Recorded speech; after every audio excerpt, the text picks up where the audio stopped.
Magandang hapon po mga paps. Ayan, meron tayong mga tubo dito at ngayon na ito meron tayo. Well, anyway, ngayong araw ay ito, magpapatunog tayo ng Brutus. At ito, yung nasa harap ko ay mga iba't ibang klase ng silencer base sa tunog na hanap natin. So isa-isahin muna natin mga paps, no. Ito yung original na silencer. Ayan, kung mapapansin nyo, ayan, may butas-butas yan dito, tsaka dito sa dulo. At ayan, may mga awang-awang din to sa gilid na nakahulma na ganyan. At ang original na silencer ay ayun, may balimbing sa loob, ayun, ganon. Kaya ito yung isa sa ginagamit ko dahil ang tunog nito ay tahimik lang. Bali, ang silencer na to pala ay urig copy lang, hindi siya pinakang original kasi kung mapapansin nyo, manipis lang yung tubo niya. Ang original kasi niyan makapal. Kaya lang wala kasi ako makita na original, kaya ito muna. Nakuha ko to sa Morong dito sa may amin. Bali, kinuha ko to kasi kailangan ko rin ng tahimik, lalo na pag ginagamit ko sa gabi. Si Brutus, yung kailangan ay tahimik lang. Pagdadaan tayo sa lugar na iskinita, ayan, ito yung ginagamit ko. Kaya mamaya i-share ko yung kung ano yung mga tunog ng mga yan. So ito yung copy na original silencer, ganyan. Sumunod, ito naman yung bataan na silencer. Ayan, kung mapapansin nyo, mahaba siya. Tapos may mga butas-butas yan na ganito. Ayan. Tapos ang tubo niya ay medyo makapal. Pero ano lang siya, diretso lang. Ayan, unat. Wala siyang balimbing sa loob. Ito naman, ginagamit ko pagka gusto ko rin ng may lutong pero hindi ganun kaingay. Kumbaga saktuhan lang. Parang may konting lutong lang yung yung Brutus natin. At ito, ginagamit ko rin to, kaya ayaw ko rin nawawala itong silencer na bataan. At ito naman ang sumunod. Ito naman ang gawang tanay. Kung mapapansin nyo, yung gawang tanay, ayan, halos kasing haba lang siya ng original na silencer na copy. Ayan, ganyan. Pero ang butas-butas lang ay dito lang sa bandang baba. Tapos dito sa taas, wala na. At ang gawang tanay na silencer ay ito, diretso lang din. Ito naman ang ginagamit ko pagka gusto kong mag-ingay. Dahil ang tunog nito ay talagang malutong, tsaka malagapak. Dito ka siya ginagamit pagka, yun, iikot tayo, gusto natin ng malutong, gusto natin mag-ingay. Ayan, ito, bagay na bagay ito. At gustong gusto ko rin yung tunog nito kasi ito yung pinakang tunog ng Rizal. Ayan, kaya pag may dumaan talaga na tanay silencer, ayan, alam nyo na kung ano yung tunog nun. So, share ko sa inyo mga paps yung tunog nitong mga bawat isa na to. Kaya, ayan, dito muna kayo. Wait lang.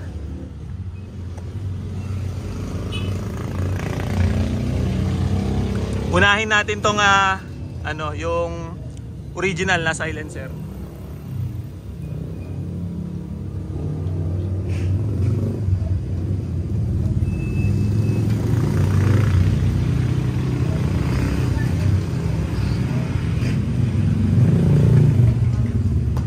Nakakabit na yung original silencer.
ko na silencer.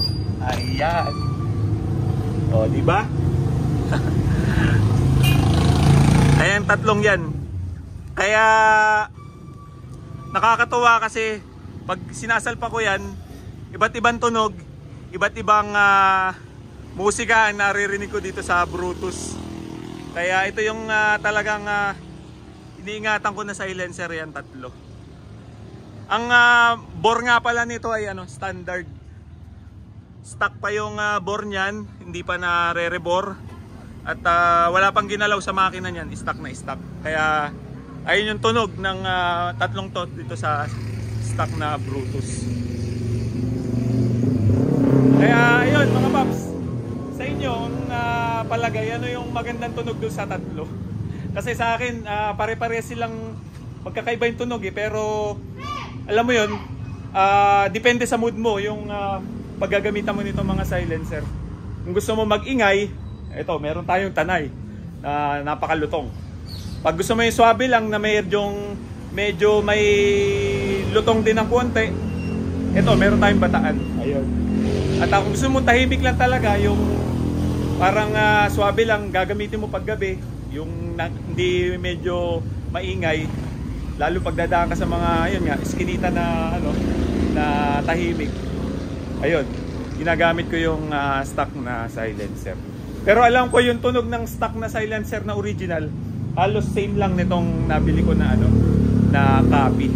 Mahirap lang kasi maghanap ng original dahil alam ko sa planta pa nakakuha kaya sa mga legit na genuine parts ng Kawasaki nakakakuha. Kaya yun, nakakatawa kasi iba't ibang tunog ng Brutus. Kaya maraming salamat sa inyo mga paps sa pagsubaybay sa atin mga katuti. At yun, ayan nyo, pag may nakita ulit tayo na ibang 2-stroke, lalo na yung Brutus tsaka HD3, share natin dito sa page. Kaya maraming salamat mga paps at ingat sa atin lahat and God bless. Thank you.